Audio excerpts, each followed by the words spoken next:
Today I want to make the argument on why I believe that eating an earlier dinner is optimal for your health. And I have a few key points I want to make to support this argument, and I hope by the end of this discussion that you're going to be convinced that eating an earlier dinner is the best way to go if it can fit into your schedule. So first off, I want to kind of zoom out before I get into my first point in my argument and point out the fact that all creatures on planet Earth are circadian beings. Our biology is synced up to the cycles of the sun throughout the day. There are certain creatures that primarily are active during the day, like humans, and there are certain creatures that are primarily active during the night, like rats, rodents, and something like that.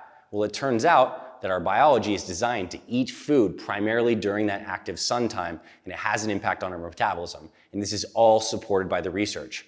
The original kind of investigation into this, it's now called like chronobiology or chrononutrition, came from rat studies.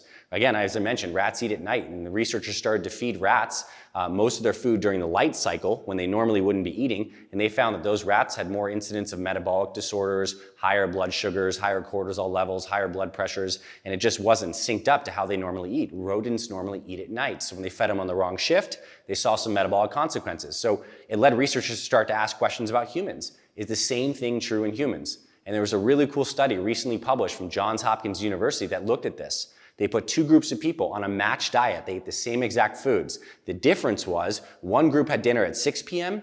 and the other group had dinner at 10 p.m. And what they found is that the group that ate later had higher blood sugar response to meals, decreased fat burning, and greater cortisol levels throughout the night.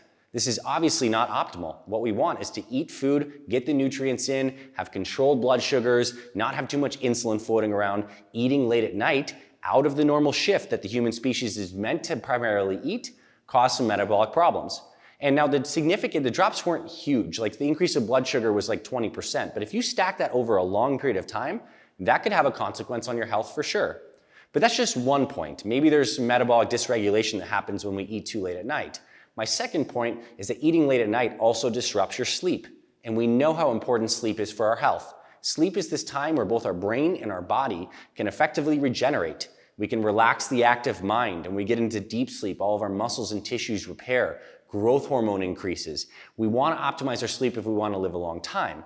And one thing that does not optimize your sleep is having a big old bunch of food sitting in your stomach and your intestines right as you're trying to go to bed. For a couple reasons. Digestion is activity. It's massive activity for the body. When we eat a lot of food, that's digestive stress. There needs to be a lot of blood flow shunted to the digestive tract, a lot of activity. Actually, in the digestive process, sometimes we create heat in the body, right? We're creating heat and we feel hotter afterwards.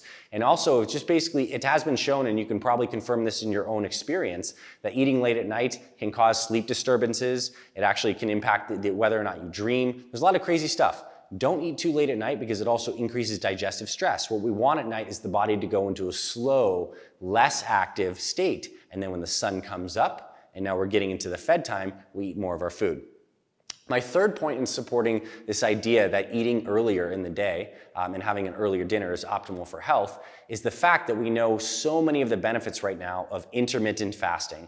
The idea that we should go stretches and periods of time without taking food in. We have times when we feed, we have times when we fast. And this is kind of like the yin and yang of our bodies. We need nutrition, but there's a lot of benefits that are only unlocked in our bodies when we're not in a constantly fed state. Some of those benefits of intermittent fasting and just taking some time without eating is your body starts to regenerate itself on a cellular level. It basically starts to digest and break down a lot of these proteins and structures that are created through metabolism. It digests and cleans out old cells and brings new cells in. Again, it increases growth hormone, lowers insulin levels, and actually stimulates the brain to build new neurons. And this is just a few of the things that fasting can do. So my thought is, why don't we get more of this into our lives every single day without it necessarily feeling extreme? And what I suggest you do is you compact dinner a little bit earlier. That might mean, let's just say you have dinner at, like say 5 p.m. now, instead of maybe 7. At 5 p.m. or 5:30 p.m. dinner, if you wake up the next day at 5:30 a.m., that's already 12 hours or so of fasting, 11 if it took you an hour to eat your dinner meal. But like imagine the benefits. If you could just start to compress dinner a little earlier, you get these fasting benefits every single day, you're likely gonna sleep better, and you're also not gonna fall prey in temptation to a lot of the late night snacks and cravings that get so many of us in trouble, whether it's ice creams, cookies, chips, or any stuff like that. What if you had your last meal of the day and you knew that was it? I enjoyed a really nice meal. Maybe you brush your teeth, maybe you make a little evening tea, and you start your kind of fasting cycle until the next day. There are tremendous health benefits to this. And the converse is actually true as well. If you continue to go to bed not sleeping well, having lots of food in your stomach, feeling bloated the next day, and tired, which means you need more caffeine and stimulants to prop you up, and you're stuck in this kind of cycle, that will absolutely take years off of your health and your life. We're going to see more research supporting this idea that we are circadian beings, obviously, right? And the light has a huge impact, and we should sync our nutrition to it.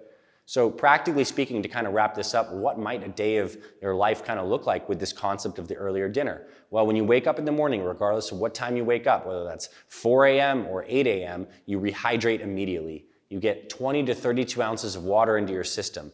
This clean water is so good for the body. The body is made up of largely water. We get good water in, it hydrates our cells. It stretches the stomach gently, which actually stimulates a bowel movement, which is great. The more we can move things through the digestive tract, the greater our health is going to be. So we get that nice morning poop from the water and the rehydration.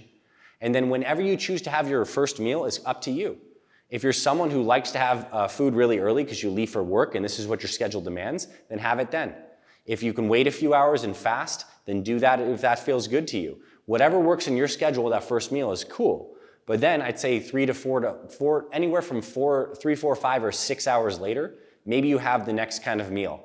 And that could potentially be a lunch. So let's say you had breakfast at 6 a.m., you have lunch at 11:30 noon. That's like 5, 6 hours in between there. And then you get some nice foods that are good on your body, prioritize some proteins, good amount of fiber, healthy fats, some amount of carbohydrate is fine too if you want to include those. You have that sometime around the noontime, and then maybe you have that early dinner sometime around 5 o'clock. Really easy setup there. And if you do that structure, you're certainly not going to overeat on calories as well. Your digestion will be better, and I think you're just going to find tremendous health benefits. So that is the idea here. Eat an earlier dinner for optimal health. And I want to do one final point in closing. This just came to my mind. There's obviously people who, due to the demands of their schedule and their jobs, can't necessarily make this work. Maybe you work the night shift and a third shift, and you are up active at night. What do you do? Well, I want to say this. We actually created a specific video for these types of scenarios that we give to our program members inside our Fit Father and Fit Mother programs, but I'll link that below in the description here on YouTube if you're watching this on YouTube, or if you're listening on the podcast, you can also check out the show notes for this. But that'll give you an idea on how you might shift your meal timing schedule setup if you're a night shift or third shift worker. It's also important because ultimately the structure concept is good, right? We have this human biology and we should eat within a certain kind of window, but what ultimately makes the most sense is to find a system that's practical for you, that's sustainable for you and your family based on the demands of your life. And if you can find a marriage between those two things, what's optimal for the body and what you can actually stick to and that's enjoyable for you, you win. You win over the long haul. This is a consistency game. So these structures in this kind of discussion, I believe, is so, so important. Hope you found this valuable, my friend. I hope you really like this discussion.